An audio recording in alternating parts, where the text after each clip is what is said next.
Is this the video that people want to see or that people need to see at this time?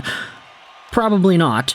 But I will say, making a video about the Canucks lines about a game that's going to go on in 3 hours, that video's lifespan is not going to be very long, so we're going to use those notes to introduce this subject in today's commentary, and also dive into the meat and potatoes afterwards. Today we're talking about the Vancouver Canucks, some of the latest we have seen on the trade front, what the Elias Pettersson situation looks like at the moment, and some of the extra roster moves that Vancouver made ahead of today's game against the Red Wings. As always, this show is brought to you by ExpressVPN. Go out there and check the first link in the description to save some money, get some free months, and support the channel all in the process. I will say, just a quick note before we dive into today's Canucks stuff, I do have my own hockey game today at 6 p.m., so I'm not going to be able to watch a good chunk of Vancouver-Detroit. Obviously, I don't want to miss it because Detroit is my third favorite team, and they have been in a pretty interesting spot in their own playoff hunt the past few days here. So obviously, I have a vested interest in the Canucks and the Red Wings, but unfortunately, the post-game video that we're going to make is going to be after, let's say, maybe an hour-ish once the game is over, and I probably will not be able to say that I watched the entire game. Just an FYI. But heading into today's contest against the Detroit Red Wings, the Vancouver Canucks did make themselves some roster moves. They recalled defenseman Victor Mancini from the AHL's Hartford Wolfpack, or Abbotsford Canucks. He last played for the Wolfpack. And Randy Janda went out there and said this: Rick Tocchet says that Marcus Pettersson, Drew O'Connor, and Philip Cheadle will go in versus Detroit tonight. He says he'll talk to Adam Foote and then decide if Victor Mancini will get into the lineup. And this, of course, is awesome, because a lot of people are going to go out there and talk smack about Noah Juulsen, the guy whom Mancini is replacing. Mancini also, as we had talked about in yesterday's Pettersson video, is a lot better than maybe the profile would imply. A guy who hasn't had the biggest cup of coffee in the NHL, but who has produced offensively when he has had it. And he's a big dude, right-handed guy who can skate pretty well. Not something you can say about Noah Juulsen, unfortunately. So I know everybody has been using this Mancini thing to negate the Noah Juulsen conversation, but all the other guys coming into the lineup today are also big additions. Marcus Pettersson on the blue line, Drew O'Connor in the bottom six, Philip Cheadle in the top six. We'll see what this new era of Vancouver Canucks hockey looks like tonight.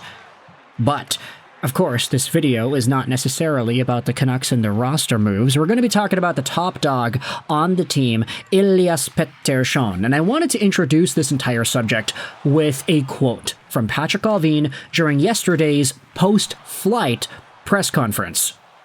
Although the best player back from the Miller trade is Marcus Pettersson, Ian McIntyre says that all eyes are on Elias Pettersson.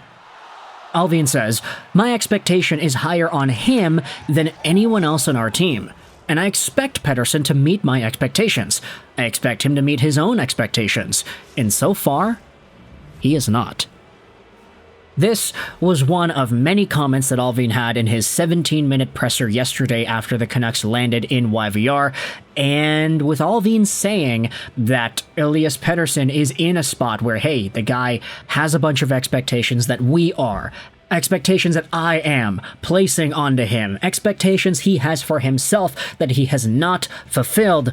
Allvin expressed respect for Pettersson. He knows that Pettersson is capable of getting back to 100-point form, to being the difference maker night in, night out like he was a few years ago. Maybe he even gets a 5-point game sometime in the next few weeks here with JT Miller gone. Maybe if he's able to breathe a little bit more, he can really put things back together. But that's not all. Because right now, Pettersson is in this sort of grace period where after the JT Miller trade was made, he has this time to cool down and to just get everything back into place.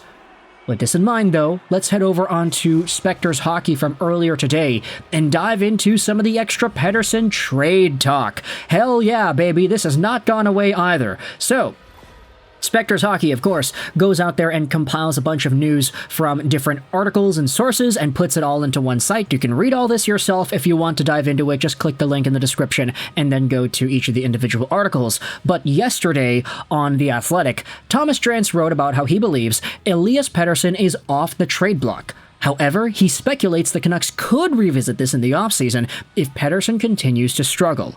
His no-movement clause kicks in on July 1st. Drance also reported that the Canucks are confident they can re-sign Pettersson, Marcus Pettersson, and Drew O'Connor and intend to open contract talks as soon as possible. Now, that is something that I agree with. Okay, Pettersson is alive. He is still in the Canucks organization. They're not going to trade him right away. They want to give him some time. But what are the trade conversations that are still going around? Well, here we go. It's the Buffalo News. Mike Harrington wrote this earlier yesterday. He doubts the Sabres will end their pursuit of Pettersson following the JT Miller trade. Harrington speculates the Canucks could hang on to him as they push for a playoff berth and look to move him around the draft in June. Trade rumors link Sabres center Dylan Cozens and D-man Bowen Byram to the Canucks as a potential return for Pettersson. Harrington thinks Cozens might jump at the chance to play in Vancouver as it would be closer to his family in Whitehorse, Yukon. Trading BC native Bowen Byram would be more troublesome for the Sabres given his chemistry with D-partner Rasmus Dahlin. Mike Harrington also believes the Blue Jackets could be interested in Pettersson. And then Spectre's note goes out there and says that Petey's performance and that of the Canucks over the remainder of the season will determine if he pops up as an off-season trade candidate. So the update here is Buffalo, they're probably still going to be in this. They're probably not going to go away. And Columbus could very well be in there as well, still just looming in the shadows, waiting for something to strike, like Nosferatu subliminally calling out to his female prey.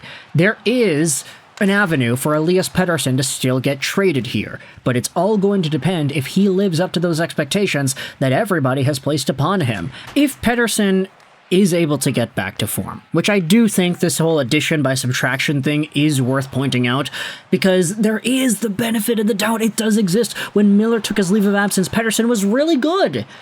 And then Miller came back, and then Pettersson started playing poorly again. So I don't want to totally dismiss it. I do understand the opposing perspective, like, is Pettersson really a guy that you can win a Stanley Cup with? Is he a guy that can lead a team to a championship with the personality that he already has?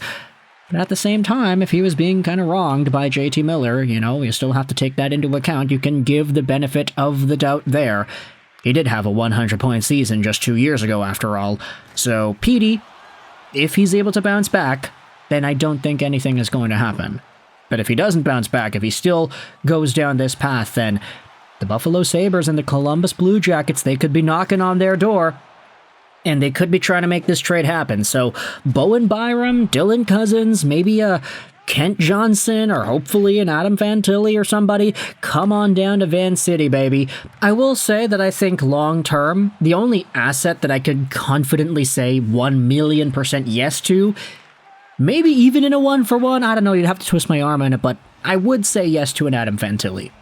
He is so good, and he has the potential to be what Pettersson is at his peak, maybe even earlier. So who knows? There is opportunity there. I don't really know if I can confidently say the same thing about a Kent Johnson or a Dylan Cozens, but Fantilli? Oh boy, I'd like that.